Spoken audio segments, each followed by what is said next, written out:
Baik ya, jadi saya tidak pernah mengintervensi Partai Golkar. Ya, namun dari eskalasi yang terjadi 2 hari berturut-turut di DPP Partai Golkar terjadi kericuhan yang terakhir mengakibatkan beberapa orang luka-luka. Nah, saya mengantisipasi ini akan dilaksanakan pada bulan November dan Desember. Desember.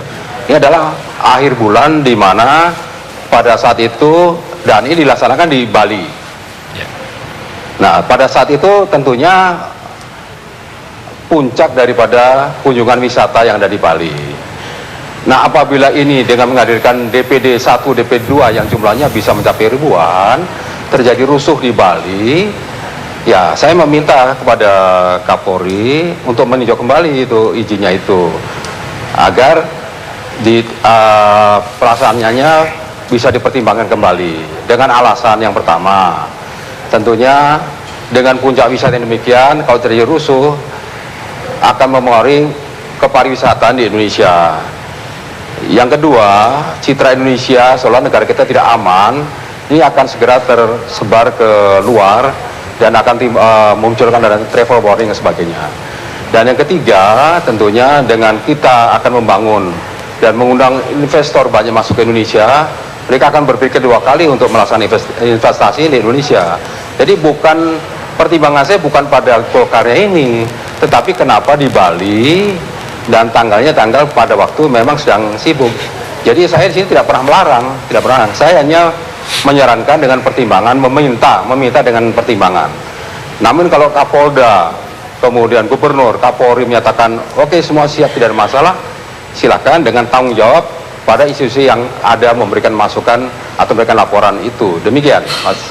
Ya, Pak Tejo, kalau Anda mengatakan bahwa Anda melihat ketakutan karena wisatawan itu sangat tinggi, kemudian tapi Anda mengatakan bahwa Partai Golkar ini dengan menghadirkan DPD tingkat 1, DPD tingkat 2 yang akan menimbulkan keributan, kericuan, apakah Anda menerima informasi akan terjadi seperti itu dari pihak kepolisian atau pihak yang berwenang menginformasikan terkait dengan adanya potensi itu? Oh, tidak ada, masuk kepada saya tidak ada. Ini hanya kita memperkirakan potensi ini akan terjadi. Karena dengan adanya kemarin saja yang sifatnya hanya pleno, yang orangnya beberapa saja sudah seperti itu, menimbul itu. Nah, 2 kelompok ini di Golkar ada, itu urusannya mereka sendirilah. Tetapi ya, kepentingan saya, concern saya, jangan sampai ini nanti menimbulkan sesuatu yang kurang baik pada pemerintah apalagi dilaksanakan di Bali. Tetapi kalau mereka bisa menjamin bahwa itu tidak ada, ya tidak, silakan saja dia melaksanakan munasir di sana. Tetapi concern saya adalah pada masalah keamanan dan situasi di Bali bagi kepentingan negara. Tentu itu saja. Saya tidak ada urusan saya dengan Partai Golkar, karena ini juga aset negara juga, aset bangsa juga partai ini. Jadi saya tidak akan intervensi masuk ke dalam Golkar, begitu. Ada yang menilai, Pak Tejo, ini karena Anda mengeluarkan statement atau pernyataan seperti itu yang seolah-olah tadi mengintervensi partai politik, yaitu Partai Golkar. Ada yang menuding Anda ini karena lagi-lagi karena Anda berasal dari Partai Nasdem, kemudian ini ada peran Pak Surya Paloh yang meminta kepada Anda, Pak, untuk ikut ikut memberikan arahan terkait dengan pelaksanaan Munas Partai Golkar itu. Benar seperti itu, Pak? Oh, tidak ada. Apapun ya, organisasi apapun, lembaga apapun, kalau mengadakan hal semacam ini, menimbulkan itu pun saya akan berkomentar seperti itu. Karena kalau saya tidak memberikan mengingatkan hal ini, bagi saya juga tidak benar. Kalau saya mendiamkan hal seperti ini, saya mengingatkan itu saja. Nah, inilah yang harus menjadikan pimpinan Golkar maupun dari kepolisian dan ini lebih waspada. Inilah saya mengingatkan ini, jangan sampai ini nanti menimbulkan efek yang kurang baik terhadap bangsa dan negara. Ini saja, intervensi tidak ada dari mana-mana. Kalau dari pertimbangan, ya. Kalau Anda khawatir, Pak Tejo, Anda khawatir dengan terjadinya potensi kerusuhan itu, bukankah itu seharusnya berkoordinasi dengan pihak-pihak keamanan, Pak, di bawah Anda begitu, Pak, Kapolri, dengan terus BIN ataupun ya, di bawah Anda, kemudian bukan justru mereview izin atau surat pemberitahuan yang diminta oleh Partai Golkar, Pak Tejo? Iya, saya sudah berbicarakan dengan Kapolri pada saat itu.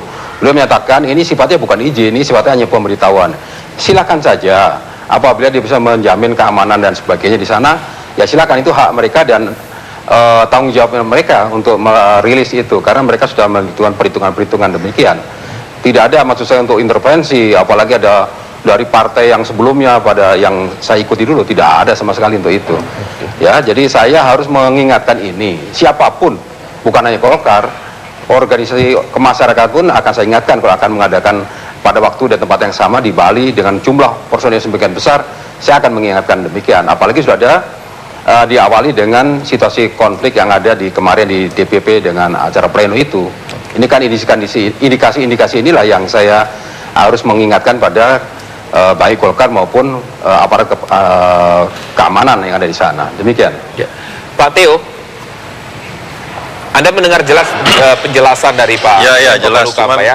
nggak lihat aja wajahnya, nggak lihat. Ya, bagaimana Pak Anda menanggapi ini Pak Theo? Jadi sesungguhnya tidak ada intervensi terhadap Partai Golkar, hanya mengingatkan tadi seperti yang disampaikan Pak Tejo kepada pihak-pihak keamanan dan kepada Golkar sekalipun menjamin tidak ada situasi konflik yang terjadi di sana. Baik, ya saya mendengar dengan seksama apa yang disampaikan oleh Pak Tejo Edi, Pak Menko Polhukam, Pak Tejo. Makin gagah aja tampaknya sekarang nih, ya. Lama saya tidak bisa melihat wajahnya, tetapi suaranya begitu tegas. Baik. Kalau statementnya tadi mengatakan bahwa Bapak tidak intervensi, saya kira itu perlu dilanjutkan, Pak, langsung kepada aparat di bawah bahwa kami tidak intervensi dan silahkan jalan Munas sesuai dengan ketentuan-ketentuan yang ada. Dan saya kira itu bagus, Pak.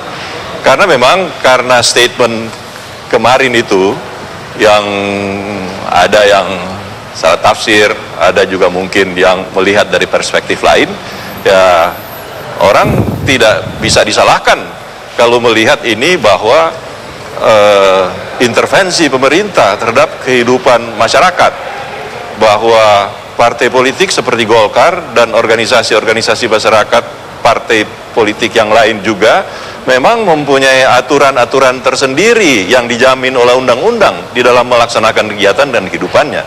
Dan ini Munas Partai Golkar ke-9 ini merupakan salah satu bagian dari kegiatan yang akan dilaksanakan.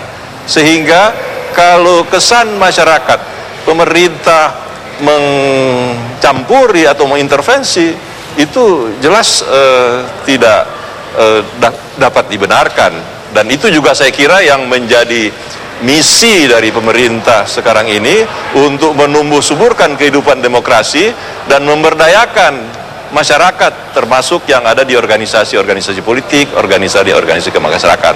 Jadi saya kira Pak, statement tadi sebaiknya Pak Tejo mengklarifikasi bahwa saya tidak mengintervensi, saya tidak menyarankan untuk menunda atau minta untuk tidak memberikan izin, dan silakan jalan Pak aparat keamanan Kapolri untuk menjamin terselenggaranya Munas Partai Golkar ke-9 dengan baik. Karena kalau menyangkut isu-isu yang akan dibahas, yaitu adalah soal politik di dalam ruangan, dalam Munas, ruangan Munas, itu semua jelas akan berjalan dengan sebaik-baiknya, dengan sesuai dengan aturan secara demokratis. Kalau soal yang di luar ruangan, itu juga Partai Golkar siap membantu dengan sebaik-baiknya melalui kader-kadernya, melalui aparatnya untuk menjaga. Tetapi kalau yang lebih luas lagi, keluar jauh lebih, itu ya memang menjadi tugas dan tanggung jawab negara untuk memberikan fasilitas, memfasilitasi dan menjaga keamanan apabila ada kegiatan-kegiatan dari organisasi masyarakat, termasuk dari partai politik. Saya kira itu yang saya sampaikan. Seperti contoh kemarin di rapat di Slipi, rapat DPP Partai Golkar, meskipun memang hangat, dinamis, tetapi sebenarnya tidak terjadi kericuhan dalam rapat DPP Partai Golkar yang berakhir kemarin sore itu, yang 2 hari karena ditunda, karena diskors yang ditunda. Itu yang terjadi, kericuhan yang terjadi adalah karena katakanlah singgungan, bentrokan antara masa pendukung di luar ruangan sidang, ya. dan Baik. itu tidak sampai terpengaruh ke dalam. Baik, Pak Jadi Tio. saya kira itu yang saya dapat sarankan isu yang dibicarakan ini. Baik, Terima nanti kasih. kita sambung lagi Pak Tio, Pak Tejo Edi dan juga Mas Heri Budianto. Sebenarnya apa sesungguhnya yang terjadi dalam konstelasi politik ketika Golkar hendak melaksanakan Munas, namun ada yang mengatakan tadi intervensi tapi sudah dibantah oleh Pak Tejo Edi. Kemudian bagaimana di Partai Golkar sendiri? Kita akan membahasnya lebih jauh lagi usai jeda pariwara berikut ini.